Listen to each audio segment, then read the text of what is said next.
Selamat siang pemirsa, saya Budi Arti kembali hadir menemani Anda dalam Sumut hari ini siang. Siang ini kami telah merangkum sejumlah informasi terkini di antaranya.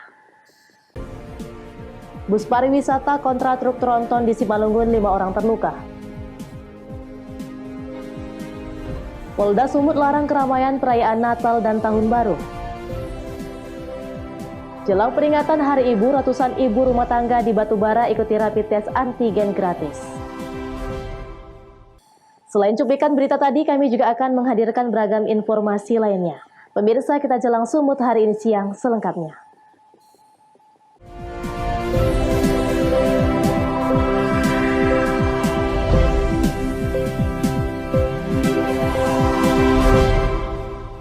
Kita ke informasi pertama, pemirsa. Satu unit bus pariwisata bertabrakan dengan truk tronton bermuatan kayu di Jalan Asahan kilometer 4 Kabupaten Simalungun, Sumatera Utara, Jumat pagi. Dalam kecelakaan tersebut, 5 penumpang bus terluka dan supir serta kernet bus terjepit.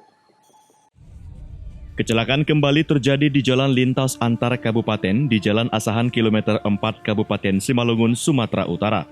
Satu unit bus pariwisata dengan nomor polisi BK7030 laga kambing dengan satu unit truk tronton bermuatan kayu kertas dengan nomor polisi BK8600 GT. Menurut saksi mata, bus pariwisata membawa rombongan keluarga pengantin datang dari arah Medan menuju Asahan. Sedangkan truk tronton bermuatan kayu kertas meluncur dari arah Asahan menuju Pematang Siantar. Diduga bus pariwisata mengalami remblong sehingga kecelakaan tidak terhindarkan lagi. Dalam kejadian tersebut, selain supir dan kernet bus terjepit dan mengalami patah kaki, 5 penumpang bus mengalami luka-luka dan dilarikan ke rumah sakit. Hingga Jumat siang, ruas jalan di lokasi kejadian mengalami kemacetan parah. Kini kasus kecelakaan tersebut masih dalam penyelidikan aparat Satuan Lalu Lintas Polres Simalungun. Ebit Masder melaporkan untuk Eva Rina TV. Selain itu, pemirsa, di kota Pematang Siantar, Sumatera Utara, mobil truk bermuatan material batu terperosok hingga menabrak rumah warga akibat tidak kuat melaju di tanjakan jalan Si Batu-Batu. Peristiwa itu juga mengenai seorang pengendara sepeda motor yang sedang berada di belakang truk hingga terluka. Mobil truk bernomor polisi BK8079XR yang dikemudikan oleh Zeki Ananda Putra Sumendap, warga Huta Binjai, Kecamatan Selesai, Kabupaten Langkat, terperosok di tanjakan jalan Si Batu-Batu, Kecamatan Siantar, Sitalasari, Kota Pematang Siantar pada Kamis siang. Sebelumnya, truk yang diketahui bermuatan material batu tersebut datang dari arah Pematang Siantar menuju Tengko. Sesampainya di lokasi kejadian, truk tidak kuat melaju di jalan menanjak lalu terperosok dan mengenai tembok rumah warga hingga rusak parah. Peristiwa itu juga menyebabkan seorang pengendara sepeda motor yang sedang berada di belakang truk terluka akibat tersenggol bodi truk. Korban yang mengalami luka ringan langsung dilarikan warga setempat ke rumah sakit. Menurunkan nasi sini. Nasi yang termasuk kan aku ya untuk jatah orang bagi GPS itulah. Datang motor proyek itu 2, berhentilah situ. Terus siap ngasih nasi, turun gigi motor nasi, yang satu lewat, yang satu nggak tarik, itulah atrek. oh, mundur ke belakang ya? Mundur ke belakang, itulah terbalik, masuk parit.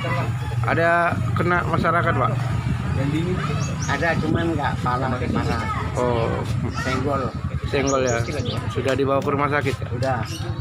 Peristiwa laka lantas tersebut langsung ditangani oleh Satlantas Polres Pematang Siantar. Dosi Simarmata melaporkan untuk Eva Rina TV. Kita ke informasi lainnya, pemirsa. Polres Labuan Batu bersama Yayasan Time Sumatera mengungkap perdagangan satwa yang dilindungi. Dalam kesempatan ini, petugas berhasil mengamankan 2 lembar kulit dan tulang belulang harimau Sumatera. Dan dari kasus tersebut, polisi menetapkan 3 orang tersangka, 1 diantaranya yang merupakan pemburu masih dalam pengejaran.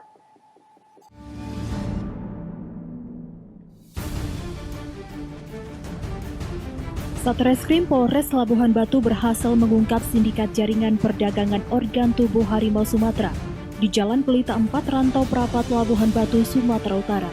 Kapolres Labuhan Batu AKBP Denny Kurniawan mengatakan, pengungkapan ini berawal dari informasi masyarakat bahwa adanya transaksi jual beli bagian tertentu satwa yang dilindungi. Dari hasil pengembangan kasus tersebut, pihaknya menetapkan 3 tersangka, yakni OS warga Siamporik dan RG warga Rantau Utara. Sementara satu pelaku yang diketahui sebagai pemburu harimau Sumatera yakni JS, yang merupakan warga Siamporik tersebut ditetapkan dalam daftar pencarian orang. Dalam kesempatan ini, Satreskrim Polres Labuhan Batu menyita barang bukti berupa 2 lembar kulit harimau Sumatera dan 3 karung yang berisi tulang belulang hewan. Akan melakukan transaksi jual beli kulit dan tulang belulang satwa yang dilindungi. Ya. Daripadanya kita sita 2 lembar kulit harimau dengan potongan tulang belulang yang berasal dari 3 ekor harimau Sumatera. Dan ini adalah satwa yang dilindungi, maka kepada para pelaku kita jerat dengan undang-undang terkait dengan ekosistem,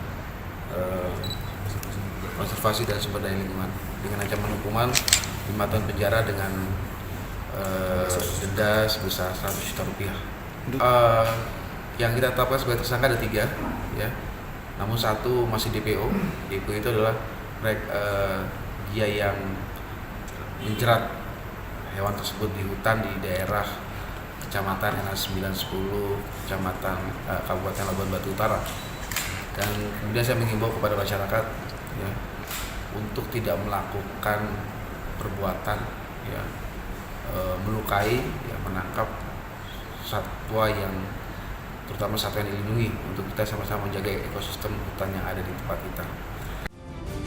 Untuk mempertanggungjawabkan perbuatannya, para tersangka dijerat pasal 40 Undang-Undang Nomor 5 Tahun 1990 tentang konservasi sumber daya alam hayati dan ekosistem dengan ancaman maksimal 5 tahun penjara. Ucok Sitorus melaporkan untuk Evarina TV. Polda Sumut larang keramaian perayaan Natal dan Tahun Baru. Beritanya akan hadir sesaat lagi.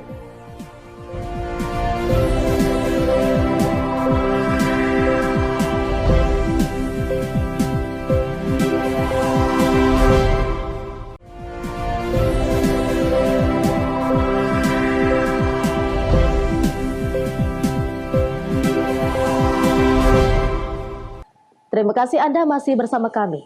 Pemirsa, Polda Sumatera Utara menegaskan tak akan mengeluarkan izin keramaian pada puncak perayaan Natal dan Tahun Baru 2021. Umat Kristiani juga diimbau untuk melakukan perayaan Natal secara virtual guna mencegah penyebaran COVID-19. Kapolda Sumatera Utara Irjen Pol Martuani Sormin menegaskan pihak kepolisian tidak akan mengeluarkan izin keramaian pada puncak perayaan Natal dan Tahun Baru 2021. Kebijakan itu diambil untuk mengantisipasi terjadinya kerumunan, terutama pada malam menyambut Tahun Baru. Kebijakan itu juga sebagai antisipasi meluasnya penyebaran COVID-19 di wilayah Sumatera Utara. Sementara bagi umat Kristiani diimbau untuk merayakan Natal secara virtual dan menghindari terjadinya kerumunan. Begitupun saat ini pihak gereja telah menyiapkan rumah ibadah dengan fasilitas protokol kesehatan yang ketat. Kapolda mengklaim saat ini kondisi penanganan penyebaran COVID-19 di Sumatera Utara mulai membaik. Untuk itu, dalam upaya menekan penyebaran COVID-19, masyarakat diimbau untuk tetap mematuhi protokol kesehatan. Masyarakat juga dilarang membentuk kerumunan pada perayaan Natal dan Tahun Baru. Untuk itu, Polda Sumatera Utara dan jajaran dengan di-backup penuh oleh Kodam 1 Bukit Barisan, kami tidak mengizinkan ada keramaian perayaan Natal yang akan menimbulkan keramaian. Kami akan terapkan protokol kesehatan yang ketat dan kami menghimbau, saya ulangi, saya sebagai Kapolda Sumatera Utara dalam kapasitas saya sebagai Wakil Ketua Gugus Tugas Penanganan Coronavirus, menghimbau kepada saudara-saudara kita yang merayakan Natal untuk dilaksanakan secara virtual.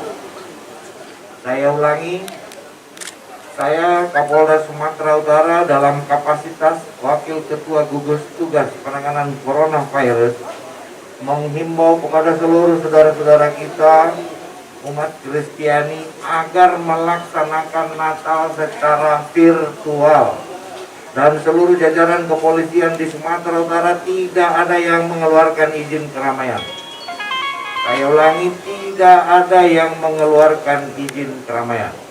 Hal ini semua kita maksudkan untuk menghentikan persebaran coronavirus yang sekarang kita sedang membaik, dan mari kita taati protokol kesehatan yang telah ditetapkan oleh pemerintah. Gunakan masker, jaga jarak, hindari keramaian, rajin mencuci tangan.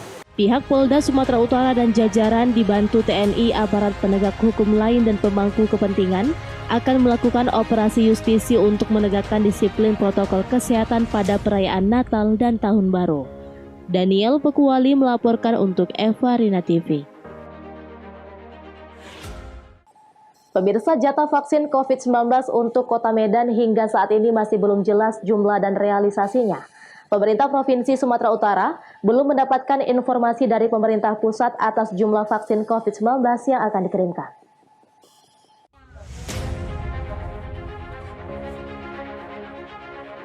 Meski belum mendapatkan informasi, Satuan Tugas Penanganan COVID-19 Kota Medan melalui Dinas Kesehatan Sumatera Utara sudah mempersiapkan roadmap atau peta jalan dalam proses vaksinasi terhadap masyarakat. Hingga saat ini jatah vaksinasi COVID-19 untuk Sumatera Utara masih belum jelas jumlah dan kapan realisasi pendistribusiannya dari pemerintah pusat. Sebelumnya, Provinsi Sumatera Utara telah mengajukan alokasi sedikitnya 8,2 juta dosis vaksin ke pemerintah pusat. Dengan rincian, satu orang akan mendapatkan 2 dosis. Sehingga untuk rencana awal, paling tidak 4,2 juta warga Sumatera Utara telah divaksin secara gratis. Juru bicara Satgas Penanganan COVID-19 Kota Medan, Mardohar Tambunan mengatakan, untuk kelompok prioritas menerima program vaksinasi yakni petugas kesehatan. Sebab selaku garda terdepan dalam pencegahan penyebaran COVID-19 di Kota Medan, kelompok ini sangat rentan terpapar. Perlu saya luruskan, masalah vaksin untuk namanya Kota Medan khususnya, kita belum ada petunjuk jelasnya. Tapi kalau ditanya tentang kesiapan dari SDM kita udah ready. Kenapa saya katakan begitu? Sebulan sebelum kegiatan ini, tentang update tentang terbarunya masalah vaksin, petugas kita itu memang secara petunjuk dari pusat sudah terlatih untuk itu. Siapa yang terlatih itu? Petugas vaksin juga itu. Orang-orang yang sudah biasa. Jadi saya rasa nggak sulit. Jadi kita tinggal menunggu. Oke, silakan kapan turun? Karena di Jakarta itu kan di pusat sana lah kita bilang ya. Vaksin ada, Sinovac begini segala macam, sekian juta. Ada lagi ceritanya FKUI melakukan pemberian vaksin dengan harga sekian. Semua kita dengar, kita terima aja, tapi yang pasti kita belum ada petunjuk teknis, petunjuk jelasnya macam mana untuk pendistribusian khusus di Kota Medan. Karena kan kita tetap terpaut dengan provinsi. Nah, sumbernya nanti semua dari provinsi. Kenapa? Untuk swab aja pun kita masih tetap dari provinsi diatur. Demikian, supaya nanti semua paham ya. Jadi jangan ada dulu menduga sekian siapa dulu. Tetap yang didahulukan adalah orang-orang yang paling kena dengan kontak erat. Siapa itu? Petugas. Nah itu dia ya. Jadi kita belum ada petunjuk resminya, tapi kita udah ready, siap aja tugas kita SDM kita. Untuk data sejauh ini udah ada mengajukan data belum dok untuk Kota Medan sendiri berapa jumlah vaksin? Belum, kita belum ada mengajukan itu karena memang kalau dilihat dari data-data yang terpapar, yang sembuh, yang meninggal, saya rasa kita udah jelas karena kita punya all record di situ. Dari hasil swab itu dia terkonek seluruh Indonesia. Jadi dari situ pemerintah bisa mengambil satu kesimpulan, ini kebutuhannya sekian, ini kebutuhannya sekian. Dan untuk petugas-petugas kesehatannya pun ataupun petugas-petugas pemerintahnya itu udah jelas datanya ada di dalam rekod kependudukan atau di dalam rekod dari pemerintah kabupaten kota itu bisa dilihat itu. Jadi kita rasa nggak begitu sulit lah untuk mencari berapa kebutuhannya berdasarkan dari data-data yang kita selalu konekkan ke dalam aplikasi kepemerintahan tentang COVID-19 ini. Sejauh ini pihaknya terus melakukan sosialisasi 3M, seperti mencuci tangan, memakai masker, dan menjaga jarak, terutama di tempat hiburan dan fasilitas umum. Wahyu Pratama melaporkan untuk Eva Rina TV.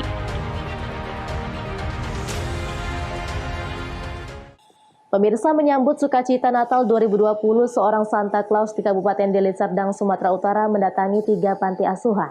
Ikon Natal tersebut membagi-bagikan puluhan paket sembako dan cindera mata kepada anak-anak di panti asuhan.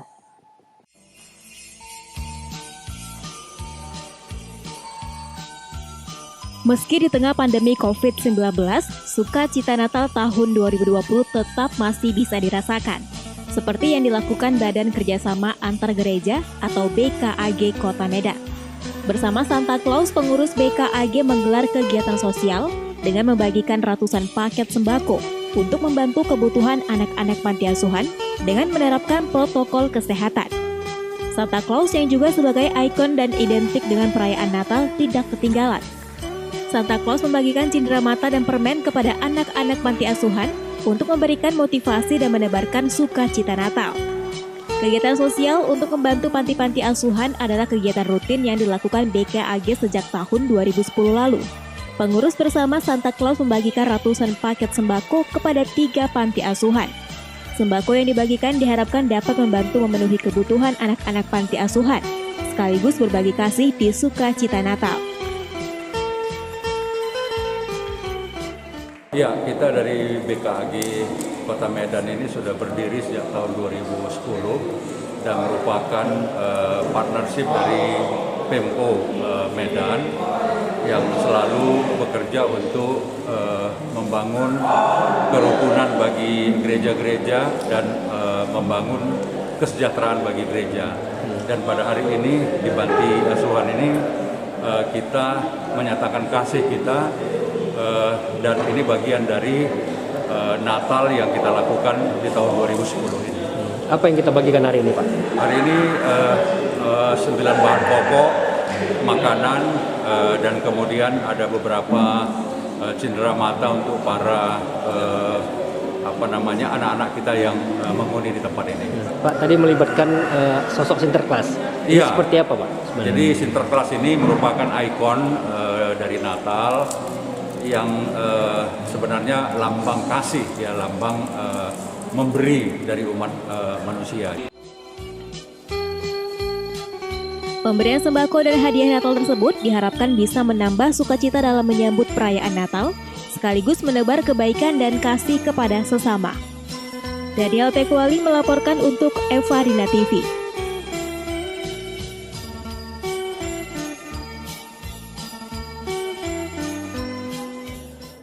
Pemirsa, Sumut hari ini akan kembali dengan informasi menarik lainnya. Tetaplah bersama kami.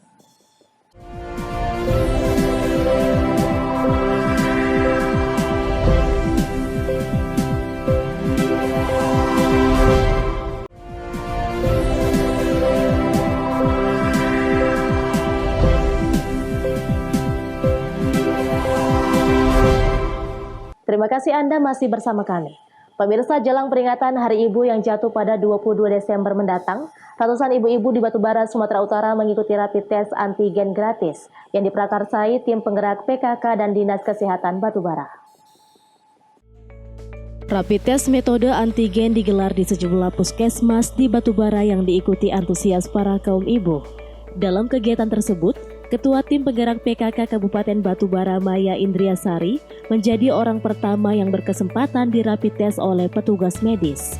Menurut Maya, kegiatan rapid test ini dalam rangka memperingati Hari Ibu dan bertujuan meningkatkan kesadaran masyarakat khususnya kaum ibu untuk melakukan deteksi dini terhadap COVID-19. Sementara itu, Kepala Dinas Kesehatan Batubara Wahid Husyairi mengatakan, kegiatan rapid test antigen difokuskan di kecamatan yang memiliki kasus terkonfirmasi COVID-19 tinggi. Jika ada peserta yang dinyatakan reaktif berdasarkan hasil rapid test antigen, maka akan langsung dilakukan tes swab PCR. Hari ini kami dari tim penggerak PKK Kabupaten melaksanakan tes rapid gratis dalam rangka memperingati Hari Ibu tahun 2020. Ini tujuannya, Bu? Untuk mengajak masyarakat untuk mengetahui sebagai pemeriksaan dini kesehatannya apakah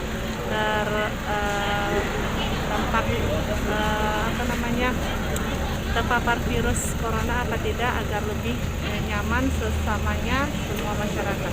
Memang prioritaskan dulu yang memiliki kasus yang tinggi, khususnya daerah Sesuka dan Medang Deras ini, kemudian Indrapura sampai ke 50 nanti. Pak, kan ada yang reaktif itu, kemudian tindak lanjutnya gimana, Pak? Ya, alhamdulillah kalau dia reaktif tidak usah panik, nggak usah gusar, kita tangani karena kita sudah memiliki mobil PCR yang bisa kita langsung mendeteksinya untuk selanjutnya apakah dia positif atau tidak positif.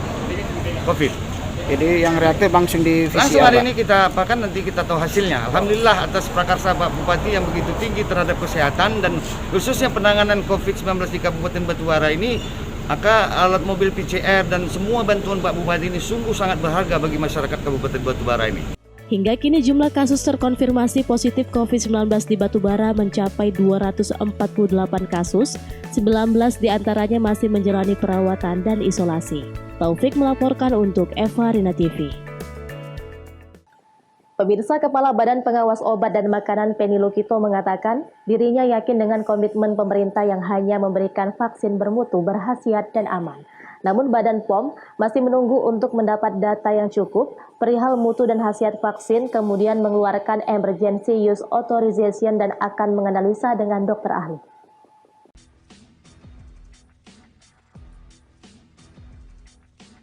Kepala Badan Pengawas Obat dan Makanan Penny Lukito mengatakan pihaknya masih melakukan observasi terkait keamanan, khasiat, dan efektivitas vaksin COVID-19 dalam periode 1 bulan, 3 bulan, dan 6 bulan. Dalam video yang dirilis kanal YouTube FMB9 milik Kemenkominfo, Kamis 17 Desember 2020, Penny menjelaskan Badan POM Majelis Ulama Indonesia, Kementerian Kesehatan, dan Bio Farma melakukan inspeksi ke Cina beberapa waktu lalu terkait kehalalan vaksin. Penny menyebut vaksin buatan Cina sudah memenuhi aspek cara produksi obat yang baik. Kemudian tidak ada efek samping kritikal yang ditimbulkan dan aspek keamanan vaksin juga sudah baik.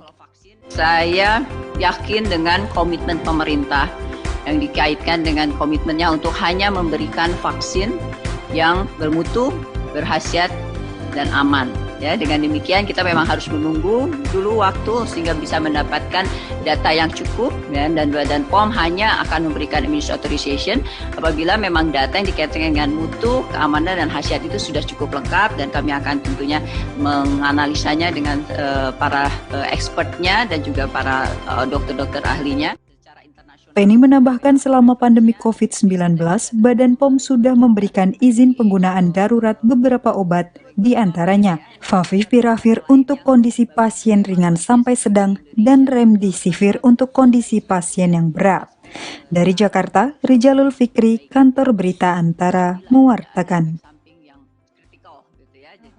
Pemirsa, informasi tadi sekaligus mengakhiri pertemuan kita dalam Sumut hari ini siang. Saya Budi Arti, mewakili kerabat kerja yang bertugas pamit undur diri dari hadapan Anda. Terima kasih atas kebersamaannya dan sampai jumpa.